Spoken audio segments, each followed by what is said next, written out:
You may not know it, but there is a secret family that controls all of Europe.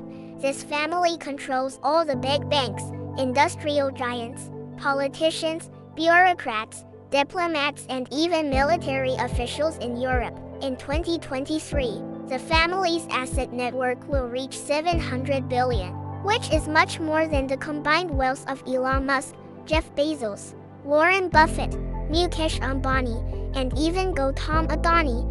From the White House to the World Economic Forum to the United Nations, the family's influence is everywhere. With all this wealth, power, and influence, you may not even have heard their names.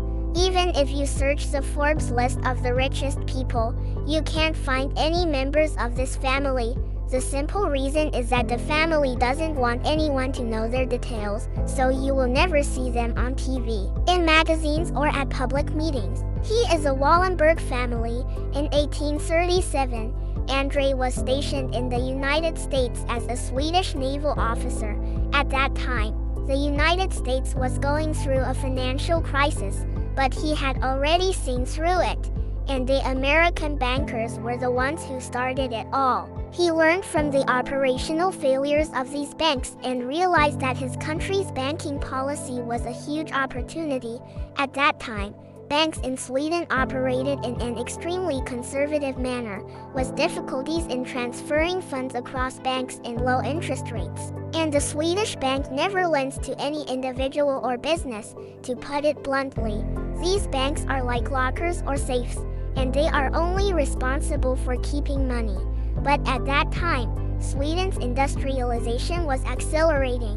Multinational companies were established. The economy was developing rapidly, and infrastructure such as railways and roads was also being vigorously built.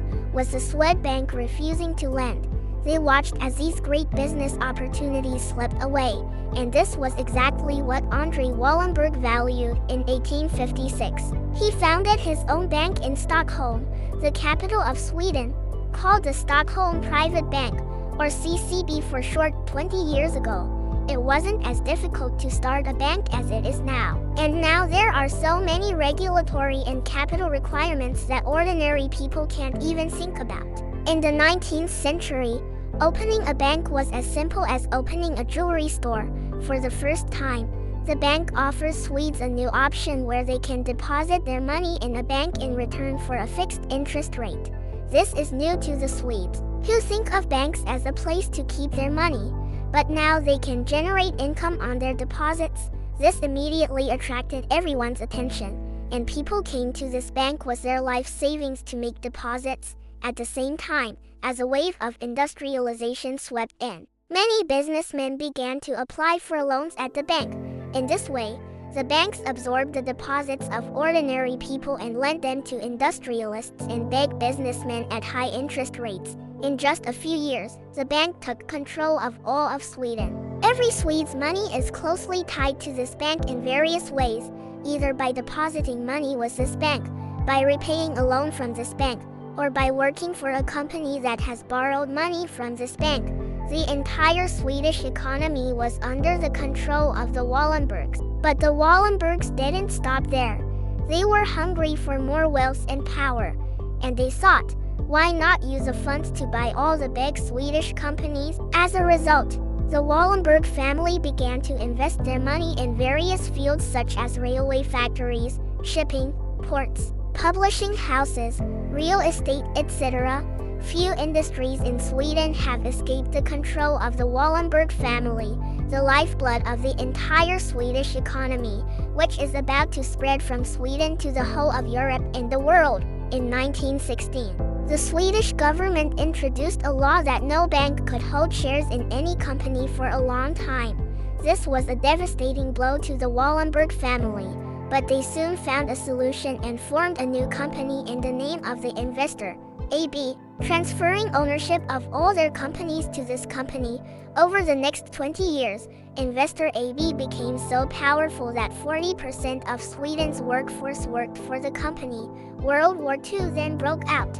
World War II was a war between two camps, the Allied powers, including the United Kingdom, the United States, the Soviet Union, and France, and the Axis powers, including Germany, Italy, and Japan, on the other. The two camps regard each other as mortal enemies, and both sides have been indoctrinated with the idea that they will not give up until they destroy the other completely. Thousands of people were killed on the battlefield. The Wallenbergs, on the other hand, are trying to extract more profit from both sides in this dispute. They did the same thing as the Rothschilds. On the one hand, they began to provide huge loans to the United States and Great Britain, and on the other hand, they began to buy up the large German arms manufacturing companies to ensure that the supply of weapons to Germany would not be interrupted.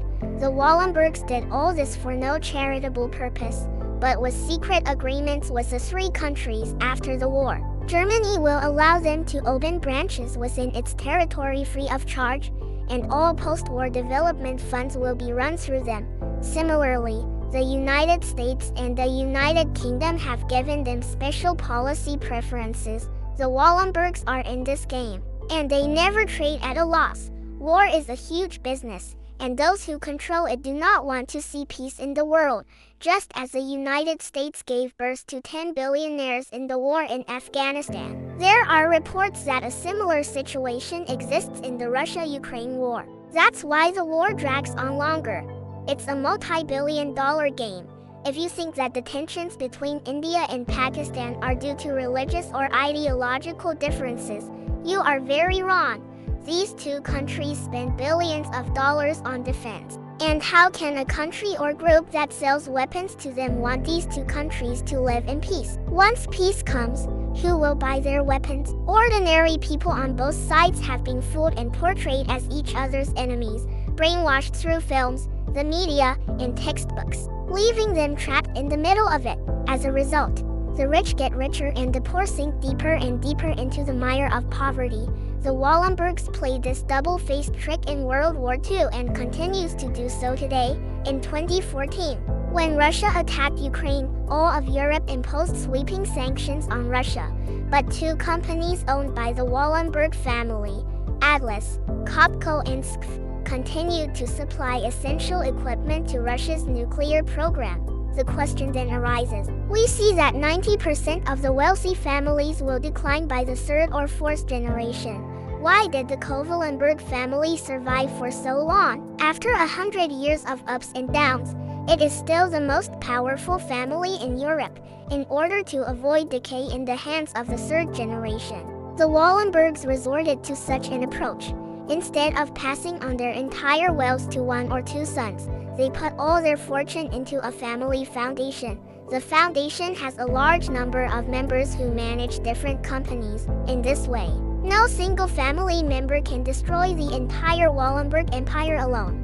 There is also a rule that family members who want to take over a company must first work at the grassroots level of the company for 8 to 10 years, fully understand all the processes and operating models of the company, and prove their ability before they can get a management position. It is this approach that has allowed the family to maintain cohesion to this day, which the Vanderbilt family has not been able to do. The Vanderbilts were the richest families in the world in the 19th century, but now you can't even hear their names. When the Vanderbilt family held a family reunion in 1973, none of the members were millionaires. So, when you are still worried about your mortgage and car loan, and running for a stable job, some people are already sitting at the top of the pyramid, controlling the lifeblood of the world.